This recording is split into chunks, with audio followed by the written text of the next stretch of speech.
This is the Velotric Discover 1 Plus. In this review, I'll walk you through all the components, tell you what the Plus is all about. Then we'll get into some first-person riding footage, put the motor to the test. Let's see if we can get to 28. There's 27, and there's 28 miles an hour. And finally, some third-person riding footage where I'll give you the pros and cons of this comfortable commuter-style electric bike. But first, let's take a closer look.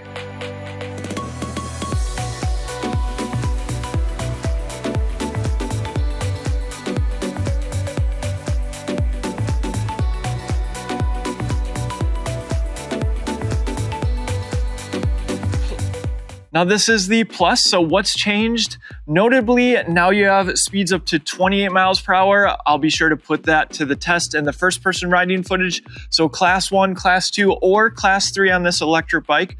They also changed the cable management and moved the front headlight. For increased comfort, it now has an adjustable stem for a more upright riding position. And finally, they went to a bigger 46 tooth front chainring. We'll see how that feels at 28 miles per hour. But what hasn't really changed is pricing.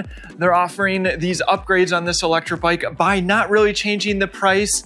Current pricing on the Discover 1 Plus for the month of August 2024 is $11.99. MSRP is $15.99, but current pricing as well as perhaps a coupon code can be found in the description. Using that link is also a free way to support Ebike Escape, so thank you so much for your support. But if you're considering this electric bike and your budget allows, you should also check out our review of the Discover 2. There are some differences. We'll throw some of the major ones on the screen, but depending what you're looking for, the Discover 2 could also be a great option. But if you're looking for affordability, this is going to be where it's at. It's important to know that the original Discover was one of Velotric's first electric bikes. In fact, at the time, they were a relatively unknown brand, and now they have partnered with 1,000 bike shops across the United States. And of course, they have a full lineup of electric bikes. So now I view them as a reputable brand. And for the first time, we have a second generation product from them with the Discover 1 Plus. Now I chose a color that pops. This is the mango colorway. It's also offered in cyan, silver, indigo gray, and forest if you prefer. The bike weighs in at 60 pounds and has a high capacity at 440 pounds. It will fit riders all the way down to 5'1", up to 6'4", according to Velotric. The bike has a low standover height, just 15 inches right here, making it super accessible. And at 6 feet tall, I can still get full leg extension. And of course, the nice upright riding position, thanks to the new adjustable stem that's now included. With that, let's get to the rest of the bike components. Stopping power is provided by unbranded hydraulic disc brakes paired with 180mm rotors. The tires are 26 inches by 2.5 inches wide, street tread. The front wheel is attached with a quick release. Very easy to remove the front tire. You get a basic suspension fork, preload adjustment on the left, lockout on the right. 80mm of travel, this is what you can expect. The front light runs off the main battery and is 60 lux, handlebar mounted. And now instead of a battery operated light, they've put the rear light that runs off the main battery right into the frame, and it is brake actuated. Plastic fenders both in the rear and full coverage in the front. Cable management really nicely done. Enters the frame right here. Velotric badge on the head tube, 4-bolt pattern. That's if you want to add a front rack. They offer a slew of accessories, so be sure to check those out. There's locking ergonomic grips, the hydraulic disc brake levers with motor cutoffs, a left-hand thumb throttle, included bell, and a Shimano 7-speed trigger shifter. Beneath the display, you'll find a USB-A port for charging up your device. Moving to the controls, 3 buttons on the left, power button on top. The screen is adjustable depending on where you want it. Notice I didn't have to move to shade to show you this display. Miles per hour, front and center. Battery capacity, trip. Hitting the power button will change the information displayed over to odometer, average speed, max speed, time, calories, power going to the motor, voltage, and back to trip. Pedal assist is at the bottom, 0 all the way up to 5. Walk mode can be engaged by holding pedal assist down. Indicator at the bottom. And the lights can be turned on or off by holding pedal assist up. Indicator down here. Now to change the max speed of this electric bike, you need to hold power and pedal assist up when the display is off for 20 seconds. And there we go. I have it set to 28, making this a class 3 electric bike. If you want it to be class 2, change it to 20. And if you want it to be class 1, you simply disconnect the throttle. These are swept-back handlebars, offering a upright riding position, but even more, you have this adjustable stem, and you can see I have it set right in the middle. I could make it more aggressive or even more upright. Moving down the frame, we have a UL sticker. That's because the battery is UL2271. The entire bike's electronics is UL2849. Let's talk more about the battery. What I really like about the battery is it enters from the top, meaning it's very easy to remove and put back in place. Keys are on the right.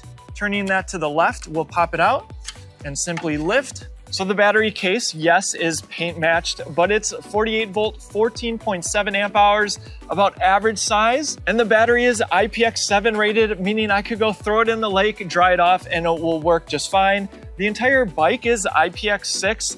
Velotric's really leading the way when it comes to these ratings, so looking forward to seeing other brands catch up. And if you're looking for some additional protection for your electric bike, maybe you want to pick up a battery bag, we sell them at shop.ebikeescape.com. We also have water bottle cages. We have covers for the handlebars. Say you're traveling with your electric bikes, tons of high quality electric bike accessories. So check them out at shop.ebikeescape.com.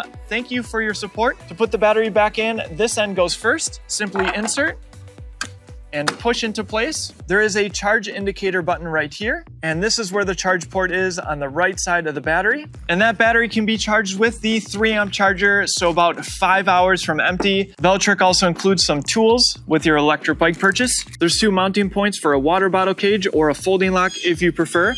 Included pedals are plastic. There's a rear mounted kickstand, mounting points for the optional rear rack, a fairly comfortable saddle.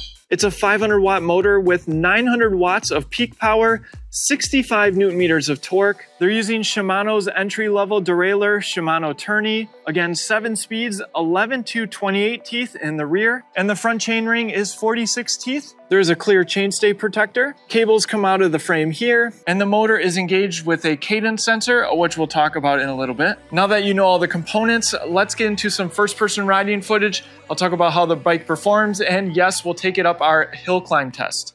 All right, let's see what this bike can do. The first test will be throttle only. I do have the speed overridden to 28 miles per hour, and that does coincide with the throttle. All right, there's 20 miles per hour. I do have it in pedal assist level 5, so we get the full top speed out of this bike. I'll talk a little bit more about that in a second. There's 24, 25, 26, saw 27 on the Velotric display.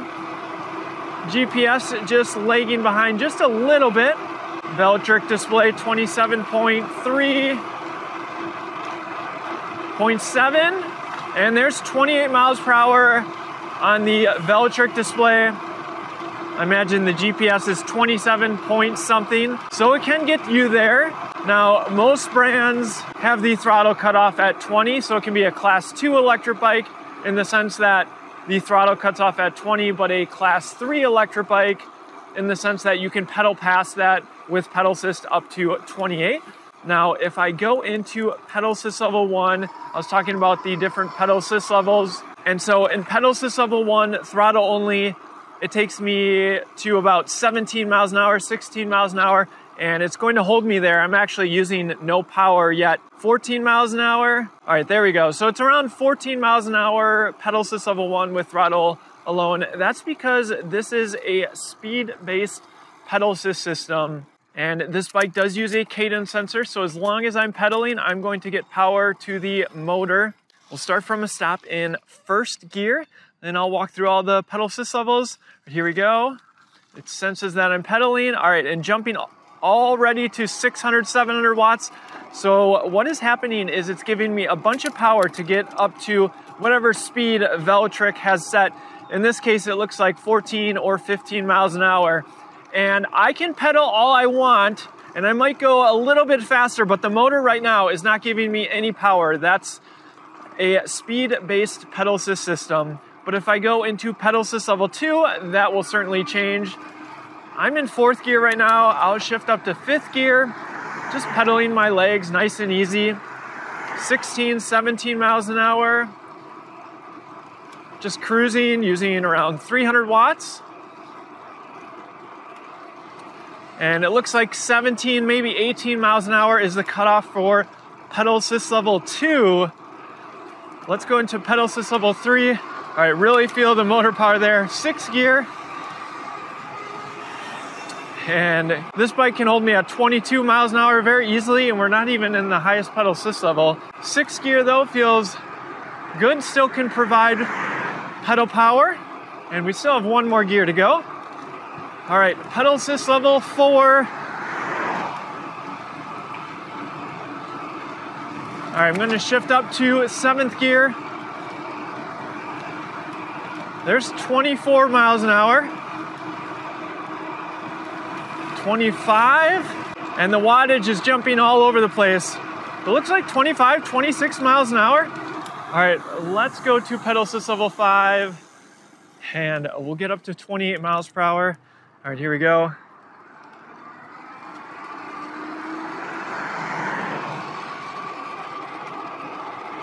There's 20. I'm happy with the gearing. Even in 7th gear, I'm not ghost pedaling on this cadence sensor electric bike. There's 25. And really like the seat. Love the upright riding position. All right, there's 26. 27 on the Velotric display. And there's 28 on the Velotric display.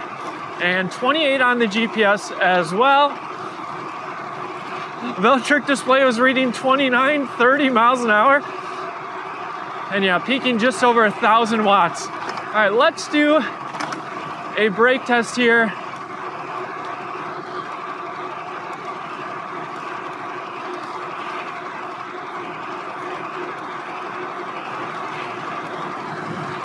All right, brake test at this corner here by the fire hydrant. All right, they can easily lock up that rear tire. So no problems with stopping power on these hydraulic disc brakes. But how does this motor perform up our hill climb test? Well, let's get to it. All right, this is the hill climb test, the hill that I test out all the electric bikes that I review on the channel. The GoPro makes it look so much smaller than it is, so I'll put up a picture as well as the specs. Now I know saddles are subjective, but I have to say this one is pretty comfortable. Now as the hill approaches, I'm curious to hear from you. If you already own a Velotric, did you buy online? Did you buy in store? Have you dealt with their support at all? That would help me out and help others who are considering a purchase. So let us know down in the comment section. All right, hill is starting now. Speed's going down to 19, 18, 17, 16. Wattage just over 900 watts depending. 13 miles an hour, that's about what I expected. We'll see if it goes down from there. There's 12. And I'm also curious, if you're considering this electric bike, are you also looking at the Discover 2? All right, looks like 12 miles per hour is going to be the minimum speed. That's pretty common for a 500 watt motor that still peaks higher. But of course, this is an electric bike after all, so I'm going to go back down the hill and we'll do the test again while pedaling. All right, let's go down into pedal assist level 1 and we'll shift all the way down. All right, 2nd gear, 3rd gear. Now, not surprising, even in pedal assist level 1, it's giving me a decent amount of power, 900 watts I'm seeing. And I believe that's because it wants to get me to that speed, the speed that is limited at in pedal assist level 1, the 12, 13 mile an hour. And so I could go up in pedal assist levels, but it's not going to make a whole lot of difference here. I just went up to pedal assist level 5 and I don't see any difference in the wattage going to the motor and still cruising up at 14 miles an hour. And so you can really control going up a hill, at least how much power you wanted to put in. In 1st gear, I could barely spin my legs and really not provide any power at all and just engage the motor. And this motor is still going to get me up the hill. All right, so that is how the motor performs on a hill. Let's get into some third-person riding footage. I'll give you my concluding thoughts on the Velotric Discover 1 Plus. At the current price of $11.99, the Discover 1 Plus competes well, offering nice features while keeping the price reasonable. The bike stands out for its comfort, now with an adjustable stem, swept-back handlebars that I imagine many will prefer, and a decent saddle. Plus, let's not forget about the standover height of just 15 inches. The ergonomic grips complete the package, making it clear that Velotric is prioritizing a comfortable commuter-style e-bike. Despite expectations of a smaller battery on a bike like this, it's nice to see an average-size battery at 14.7 amp hours. Plus, its top load for easy access. Velotric estimates the range at 65 miles, but I'd say 30 to 50 miles is more reasonable, considering the many variables. On the low side, you'll get around 30 miles using lots of throttle, and on the high side, 50 miles with plenty of your own effort and lower pedal assist levels. Velotric says they're using LG cells, and you get the UL certifications that most brands are now adopting. So an IPX6 rating for the frame and IPX7 for the battery is really nice to see, especially for those who like to ride in all weather conditions or sometimes just get caught in the rain. The hydraulic disc brakes are sufficient, and the LCD display is easy to read, and it's easy to switch between Class 1, Class 2, or Class 3 on this e-bike. The 500-watt motor is plenty capable of Class 3 speeds and did decently on our hill climb test. It's nice to have the upgraded trigger shifter, though you're still stuck with Shimano's entry-level derailleur, which is not surprising at this price point. A bonus for some will be the 5 color options, something you don't often see at these lower price tiers, or even higher price tiers for that matter. All right, key considerations. First, just be aware there's no included rear rack, so factor in that $70 add-on if that's something you require. Next, I'm going to get into the weeds here, so I apologize, but I wish changing the top speed didn't also change the top speed with the throttle alone, since any throttle should cut off at 20 miles per hour. I realize Velotric is likely assuming if you set the bike to 28 miles per hour, you're disconnecting the throttle, but the rest of the industry has moved to just cutting the throttle at 20 miles per hour. Thus, then it would be a Class 2 e-bike regarding the throttle, but Class 3 speeds are still attainable while pedaling. Finally, the pedal assist tuning. There's nothing inherently wrong with speed-based pedal assist, but for myself, I prefer always being able to get power from the motor without it stopping at a predetermined speed. Others may like that they aren't going to creep up to speeds that maybe they aren't comfortable with. Interestingly, Velotric doesn't seem to be adjusting motor power and pedal assist levels 1 versus 5, as we saw in our hill climb test. And taking a step back, we've seen some models from other brands allow you to completely tune motor power in each pedal assist level to your liking, using advanced settings. I realize this might not matter if you're looking to hop on an e-bike for the first time. The Discover 1 Plus checks a lot of boxes, and if we've helped you decide that this is your next e-bike, be sure to check the link in the description and click it before making your purchase. You might even save yourself some money. Thank you so much for your support. The Discover 1 Plus offers some nice improvements, and if you're looking for an e-bike closer to the $1,000 price point, this bike has a lot of great features, and even more if you happen to live near a dealer. That's a huge plus for support. Let me know what you think down in the comment section below. Thanks for watching, and I'll see you in the next one.